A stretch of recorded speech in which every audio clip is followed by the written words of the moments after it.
bitch is gonna get Louise in trouble and killed if she's not careful. Sure. Here you are. Where have you been? I've been trying to call you half the night in your cell. Didn't you check your messages? Sorry.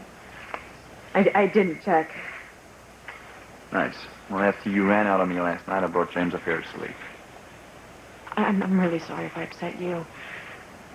Things have been crazy. Louise has been arrested for Ray's murder and for throwing acid on Fancy. What?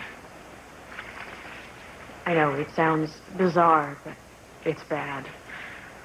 Fancy woke up screaming because someone had dripped acid on her, and there was Louise holding the jar. Well, then maybe he did it. No. He said that he struggled with the attacker, and I believe him. Fancy said that all she saw was Louise, and that's what she told Sam, so Sam arrested him, and what's worse is that Louise escaped. Idiot. Even if he didn't do it now, everybody's going to think he did. Well, it's all a lie. And I really think that Fancy is losing her mind. I mean, if she doesn't stop this nonsense, then Louise is going to go to prison for life, or worse. If Fancy had kept her mouth shut, Louise wouldn't be in this mess. Kept her mouth shut about being attacked with acid? Yes. No one can possibly believe that Louise is this horrible criminal.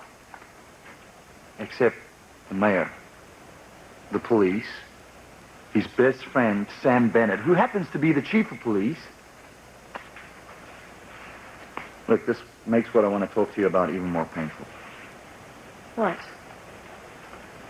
Well, before you ran out last night, you told me that you still love Louise. Well, of course I do. As a friend. That's not what it sounded like. I've loved Louise for years. I can't just turn it on and off. Yeah, but where does that leave us, Sheridan? Every time I turn around, it seems that you're focused on Louise instead of on me and our son. Even just now. Chris, I love you. You've given me everything I ever wanted. A happy marriage. A family. How happy can it really be if you don't even give us the time of day, Sheridan? It's not true.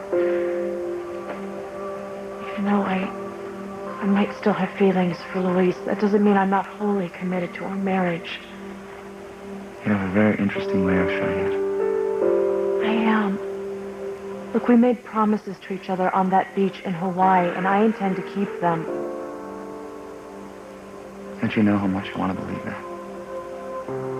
But it's difficult, Sheridan. Especially when your wife still longs for another man. I never said that. You didn't have to. Look, we both have pasts. What about Maureen? We both love people from our pasts.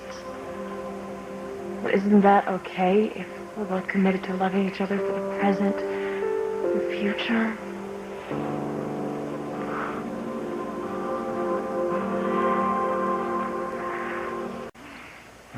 I'm glad we talked. It's good to have these things out in the open. Well, we can get beyond all this. We don't have to live in fear that our past loves will destroy what we have now.